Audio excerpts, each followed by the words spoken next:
bienvenue à Nouvelle Vie. Nous sommes heureux de vous retrouver pour célébrer le culte du 1er août. Le Seigneur dit dans sa parole qu'il est doux et agréable pour des frères et des sœurs de se retrouver ensemble. Et c'est le cas. Et nous allons passer pour un temps de louange maintenant.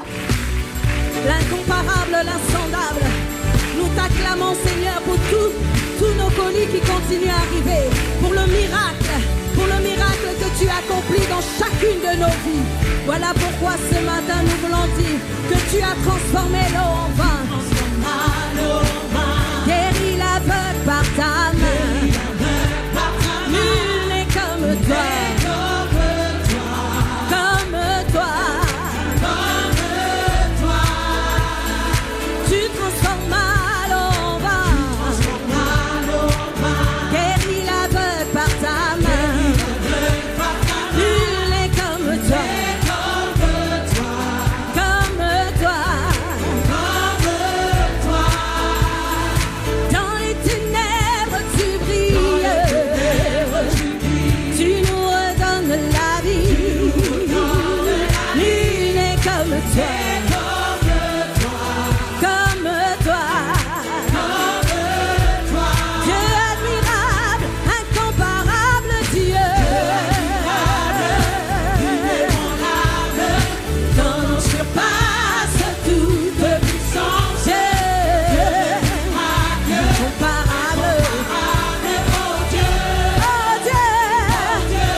Si notre Dieu est pour nous, qui pourra nous arrêter?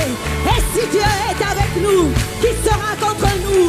Si notre Dieu est pour nous, qui pourra nous arrêter? Si Dieu est avec nous, qui sera contre nous? Si notre Dieu est pour nous, qui pourra nous arrêter? Si Dieu est avec nous, qui sera contre nous?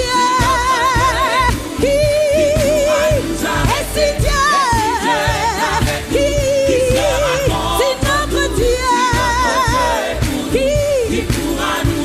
si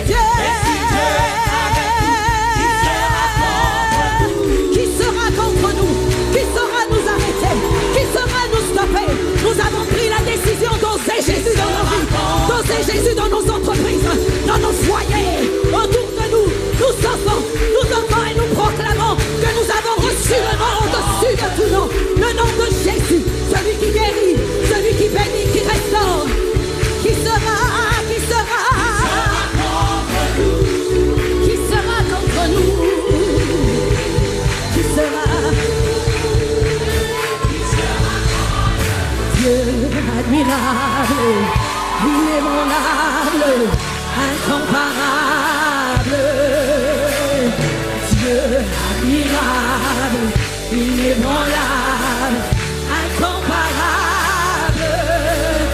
Je dis Dieu admirable, inébranlable, incomparable. Dieu admirable, inébranlable, Dieu incomparable. Dieu admirable, inébranlable, incomparable. Je dis Dieu admirable, inébranlable, Dieu, oh redoutable Dieu. Je dis Dieu admirable, inébranlable, incomparable. Dieu admirable.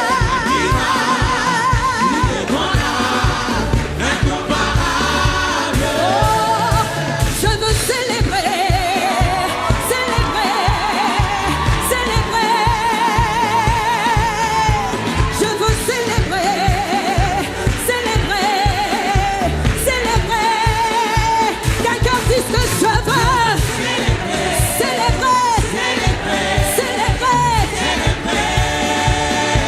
Je veux célébrer, célébrer, célébrer. Je veux l'acclamer, acclamer, acclamer. Je veux l'acclamer,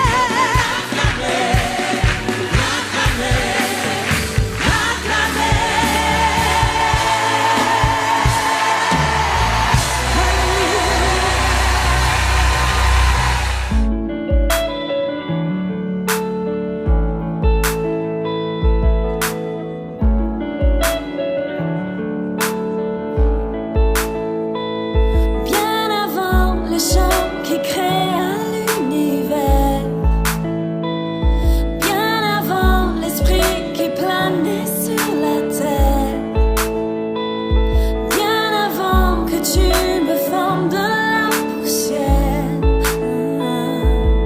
tu rêvais du jour où tu pourrais m'aimer. Et bien avant les premiers battements de mon cœur, bien avant que je m'éveille à ta douceur,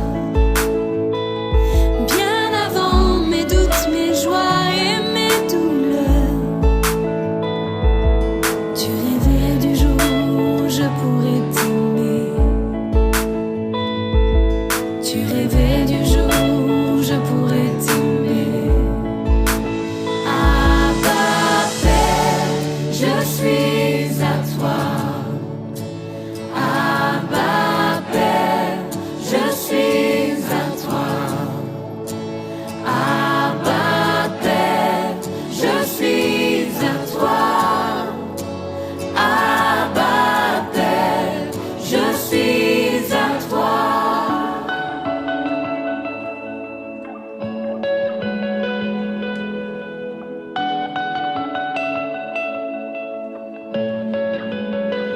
Bien avant que Jésus marche sur la terre, bien avant le Fils qui nous montre le Père, bien avant que les cieux sur moi soient ouverts, tu rêvais du jour où tu pourrais m'aimer. Bien avant que mon péché brise ton cœur, bien avant que coule le sang et la sueur, bien avant les clous, le froid et la douleur, tu rêvais du jour où je pourrais t'aimer. Oh, oh, tu rêvais du jour où je pourrais t'aimer. Abba Père, je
bras. Ô Père, tu as envoyé ton Fils bien-aimé pour quiconque croit. Saint-Esprit qui donne vie, ranime en moi ce feu pour toi. Saint-Esprit, viens par ta pluie, rafraîchis-moi et envoie un souffle nouveau,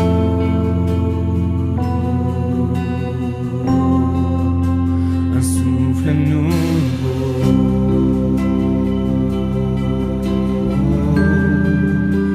un souffle nouveau,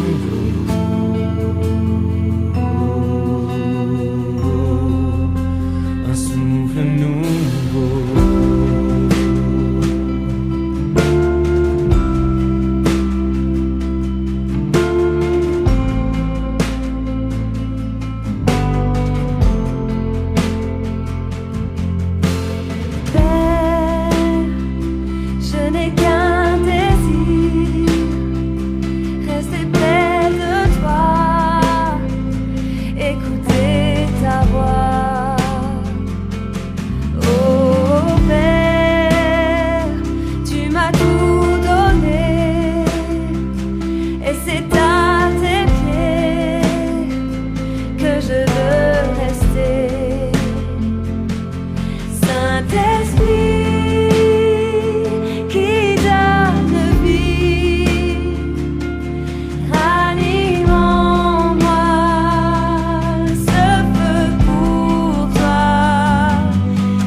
Merci Seigneur pour ce temps de louange qui nous a bénis et tout de suite nous passons au témoignage. Bonjour, je m'appelle Séti et j'aimerais vous partager comment j'ai rencontré le Seigneur Jésus-Christ dans ma vie. En fait, née dans une famille totalement ancrée dans l'islam, donc mon père était imam, donc on était extrêmement dans la religion musulmane. On pratiquait les œuvres qui vont avec, comme le ramadan et tout ça. Et donc nous on a grandi dans cette atmosphère et condamnés aussi à prier des versets, des sourates coraniques sans savoir le sens de ce qu'on priait. Donc nous étions dans ma famille plusieurs comme ça et à un moment donné mon père donc j'ai une altercation avec lui et je lui dis que je dois aller à l'université pour étudier et tout d'un coup à ma grande surprise il me dit les femmes n'ont pas le droit au savoir. Tiens, donc horrifiée par cette réponse, je dis mais comment les femmes n'ont pas le droit de savoir? C'est qui ce Dieu qui ne permet pas que les femmes ont un savoir et qu'on puisse évoluer? Alors cette réponse m'a poussée à chercher pourquoi Dieu pensait comme ça. Et d'ailleurs c'était le début de mon enquête. Donc mon enquête c'était de chercher Dieu et de comprendre qui il est. À ce moment-là, je continue à chercher, j'aimais mon Dieu. Et c'est quelques temps après, quand mon père il a vu que j'étais problématique, que je posais trop de questions et tout ça, il s'est dit, celle-là, il faut la marier de suite, on va l'envoyer en Algérie et puis ça sera réglé. Alors, j'étais inscrite encore à l'école et mon père m'enlève de l'école et c'est là qu'il m'envoie en Algérie pour me marier. Donc je tombe dans une famille, c'est même pas en ville, c'était en plein Sahara, puisque nous on est berbères. Et donc on avait de la famille dans le Sahara, dans le désert, et donc il m'a envoyé dans cette famille pour y rester et pour me marier avec celui qu'il avait prévu pour moi. Mais le Seigneur n'a pas voulu, puisqu'il m'a de suite donné des idées, des stratégies pour partir. Et je savais que mettre de l'argent de côté, trouver où se trouvent les choses, les bus et tout ça, où tout ça se trouve, et il fallait que je sache où je me trouve, parce qu'il y avait quand même une ville à côté, il fallait savoir s'il y a des bus, s'il y a des trains, s'il y a des trucs, voilà. Tout ça, pendant 8 mois, je l'ai appris, le Seigneur m'a montré, je me fondais dans la famille sans montrer que j'allais préparer un plan pour partir. Alors, le jour J, je m'en vais, je quitte l'Algérie, je me sauve donc de l'Algérie, c'était pas facile, mais j'aurai peut-être un jour le temps de vous le raconter. Mais là, ici, c'était que j'avais réussi à sortir de l'Algérie et je me retrouve donc en France. Et là, je repars dans ma famille en sachant que je devais repartir aussi de ma famille, puisqu'il a fallu que j'aille voir un juge d'enfants pour m'aider à régler ce problème de l'emprise que mon père avait sur nous, et notamment moi. Donc j'ai quitté donc la famille une fois que je suis rentrée dans les foyers, puisque le juge des enfants a permis que je rentre dans des foyers. Le dernier foyer que j'ai fait, écoutez, on nous a dit, a fait faillite, et on nous a dit toutes les filles majeures devaient partir dans la rue. Donc on se retrouve toutes à la rue et on a cheminé comme ça dans la rue pendant des mois. Je me suis retrouvée donc sous les ponts avec des clochards, des prostituées que je voyais comme ça, des gens qui se droguaient devant moi, bref. En tout cas, j'ai vu que la main de Dieu était sur moi, parce que dormant avec ces gens, des proxénètes qui se baladaient autour de nous et tout, qui cherchaient des filles pour les mettre sur le trottoir. En tout cas, moi je sais que j'étais vierge, le Seigneur m'a gardée. Le Seigneur m'a gardée parce que être sous les ponts vierge à 19 ans, je ne peux que vous dire que Dieu existe. C'est pas possible. Donc à la suite de ça, je suis repartie dans la famille. Et au passage, j'ai dit tiens, pensant que mes parents avaient changé, pensant que voilà, on allait retrouver une famille normale avec tout ce qu'on a vécu, mais pas du tout. Il a fallu que je reparte, que je refuse de chez mes parents. Mais là, j'ai décidé de prendre ma sœur jumelle, Nassina, à qui j'ai proposé de partir parce que là, on savait que notre avenir, c'était grave. On allait être mariés, on allait être mis dans l'islam et voilà. Donc, suite à ça, on est parti. On est reparti aussi dans un foyer. Et à ce moment-là, le juge nous a demandé de choisir une ville où on veut aller. Et donc, ma sœur a choisi Perpignan. Elle a mis le doigt sur la carte et elle a choisi Perpignan. On se retrouve donc à Perpignan. Là, je rencontre le papa de mes enfants. Et puis, de suite, nous sommes partis dans sa famille au Cameroun.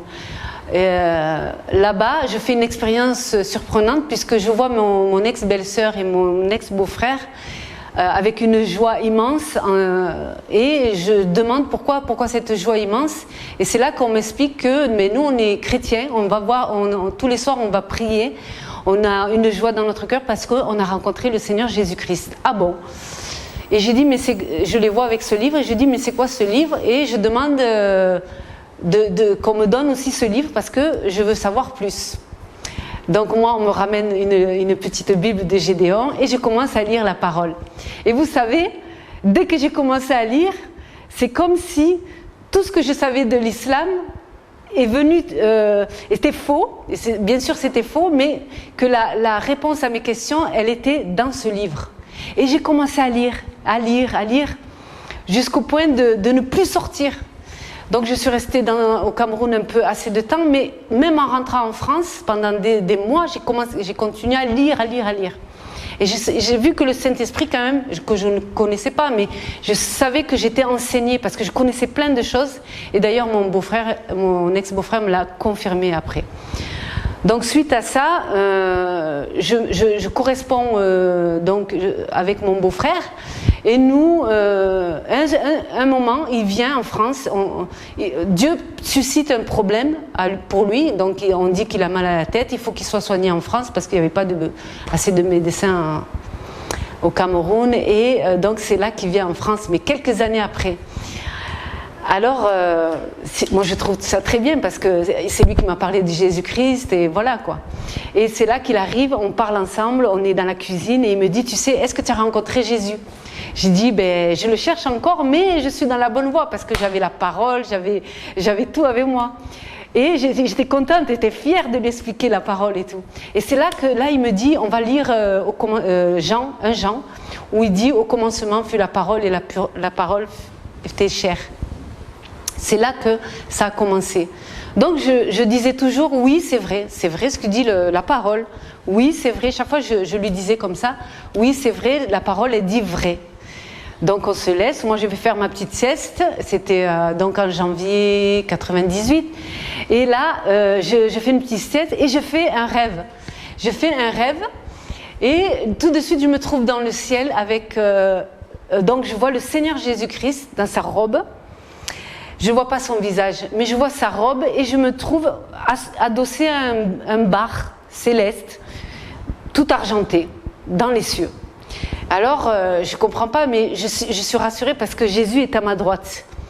Et à un moment donné, Jésus s'avance vers moi et m'attrape par le cou et il me dit, regarde de ce côté. Donc je tourne les yeux comme ça et je vois Moïse et Abraham qui sont là devant moi. Et alors je regarde et je regarde Jésus pour dire mais quoi, c'est quoi? Et il dit à Abraham et Moïse, il se tourne vers eux, il leur dit ça c'est notre fille. Alors là j'ai dit waouh. De suite j'essaie de comprendre, mais je savais que là je comprenais la mention c'est notre fille, parce qu'en Afrique on le disait beaucoup, mais il me le disait aussi mon ex-beau-père, mais là j'ai compris que j'étais avec eux dans leur famille.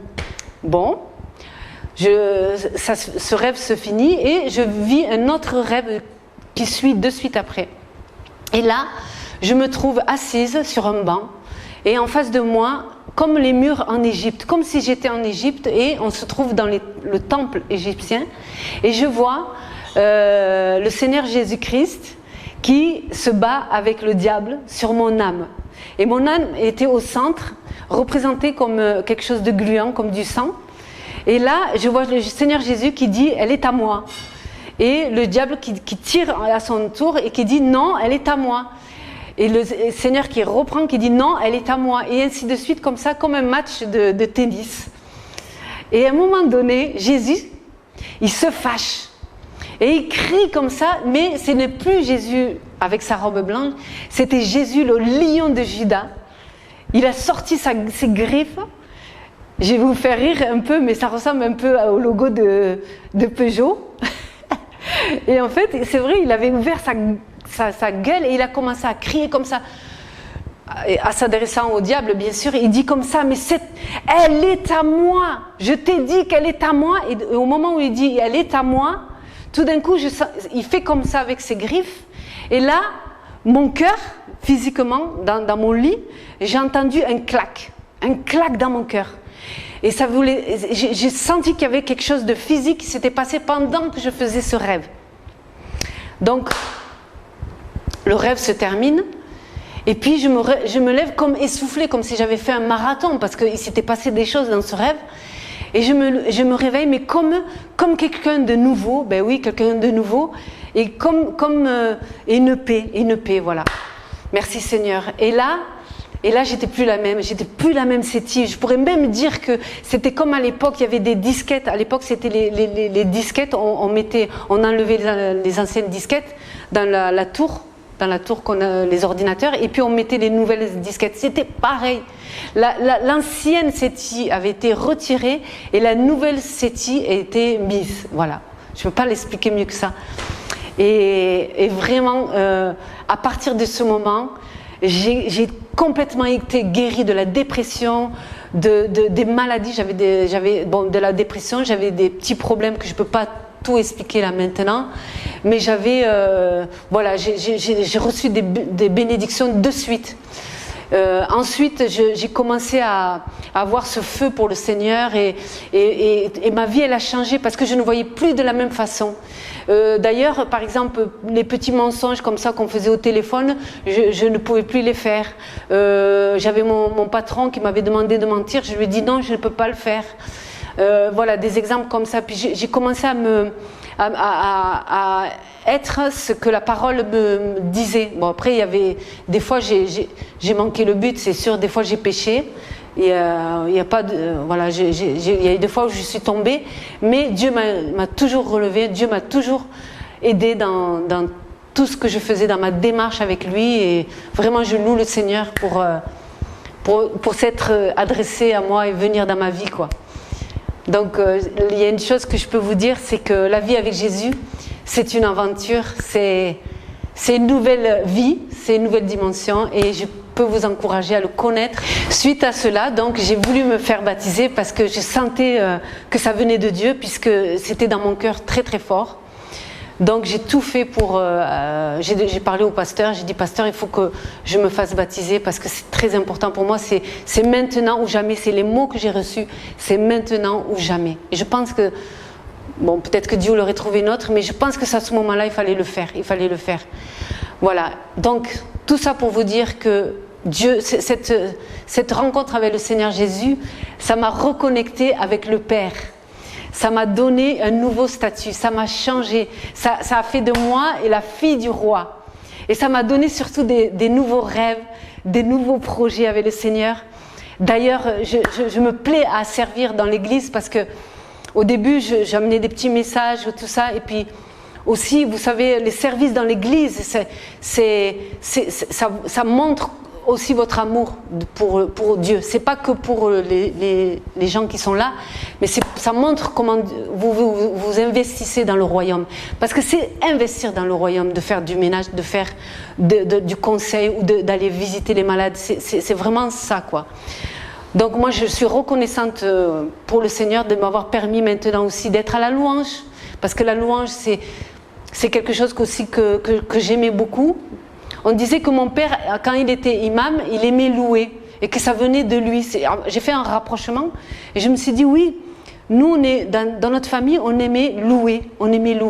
Et bien moi, je crois que cette louange que je fais aujourd'hui pour le Seigneur, ça vient aussi de mon père, ça vient de nos ancêtres. Certainement, il y avait quelque chose.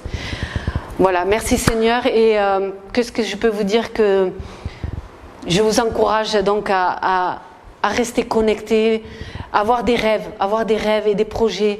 Moi j'ai des grands rêves. Des fois on m'a dit, mais toi tu rêves trop et tout. Mais j'ai dit, mais la parole elle dit, Jésus a dit, vous ferez des choses et même plus grandes que moi. Donc moi j'y crois. J'y crois. Je ne me laisserai pas influencer par les gens qui vont me dire, oui mais toi tu rêves, t'es dans ton rêve, t'es dans les bisounours. Je ne suis pas dans les bisounours. Je suis dans le royaume de Dieu. Et le royaume de Dieu, il n'y a pas de limite.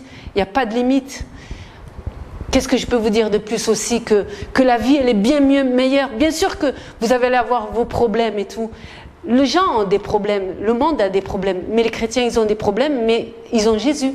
Et avec Jésus, tu le vois différemment et tu comment dire, tu gères le problème différemment. Il y a toujours des solutions et Dieu ouvre les portes. Et ne te laisse pas influencer par ce que les gens ils disent. La parole, c'est ça qui nous guide aussi. Ah, merci Seigneur, je le loue. Merci Seigneur. En plus, il m'a donné une famille. J'avais pas de famille. Alors il m'a donné toute une famille. J'étais heureuse, j'avais une famille. Amen. Merci Seigneur pour ton amour. Des fois on n'a pas été juste, mais toi tu pardonnes toujours. Merci Jésus. Voilà, je vous aime et je vous embrasse et je vous encourage. Voilà, amen, au revoir. Maintenant, nous allons partager sur les dîmes et les offrandes. Bonjour à tous, et nous allons bien sûr partager sur les dîmes et les offrandes. Et pendant ce moment de dîmes et des offrandes, j'avais envie de vous faire passer une petite vidéo. Voilà, vous allez être un petit peu surpris, mais c'est intéressant de voir ce qui se passe parfois dans le moment des dîmes et des offrandes. Et puis on se retrouve juste après la petite vidéo qui dure quelques secondes. A tout de suite.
Voilà, je pense que vous avez tous reconnu cette petite vidéo un petit peu rigolote. C'était bien sûr, c'est l'avare. Et on voit combien son cœur est déchiré quand c'est le temps des offrandes. J'espère qu'il n'en est pas ainsi de chacun de nous, mais que bien au contraire, au lieu d'être avare et cupide, nous voulons être remplis de générosité, d'amour et de joie. Hein, ce sont les signes du royaume d'ailleurs. Et ainsi, quand je participe avec mes dîmes et mes offrandes à l'œuvre de Dieu, et je veux remercier particulièrement tous ceux qui sont fidèles tous les mois pour leurs dîmes et leurs offrandes. Vraiment, on vous remercie de tout notre cœur, parce qu'on voit votre fidélité, on voit votre engagement, et ça fait chaud au cœur pour nous qui sommes là, qui voulons faire avancer le royaume de Dieu, parce que Dieu a des rêves pour cette région, Dieu a des rêves pour chacun de nous, et nous voulons entrer dans les rêves de Dieu, mais pour cela, ça se fait aussi par des moyens financiers dont nous avons besoin. Donc je vous encourage à continuer à donner dans la dîme et les offrandes, parce que c'est ainsi qu'on va pouvoir faire avancer le royaume de Dieu, qu'on va pouvoir l'élargir, et pouvoir toucher un grand nombre d'hommes et de femmes en mettant des moyens en place pour justement faire de l'évangélisation, toucher le cœur de nos bien-aimés qui sont autour de nous. Voilà, donc les dîmes et les offrandes servent aussi à ça, à faire avancer le royaume de Dieu, et c'est ce que nous voulons faire. Alors on vous remercie du fond du cœur, que Dieu vous bénisse richement, et soyez encouragés, parce que je sais que ce que vous donnez, Dieu est capable de vous le multiplier au centuple. Sans plus tarder, vous allez voir défiler en dessous le site internet, et ça va vous permettre de pouvoir donner par travers le site internet ou amener à la maison, amener à l'église les dîmes et les offrandes. Voilà, que Dieu vous bénisse. Maintenant, sans plus tarder, nous allons nous retrouver sur Zoom pour le partage de la parole. À de suite!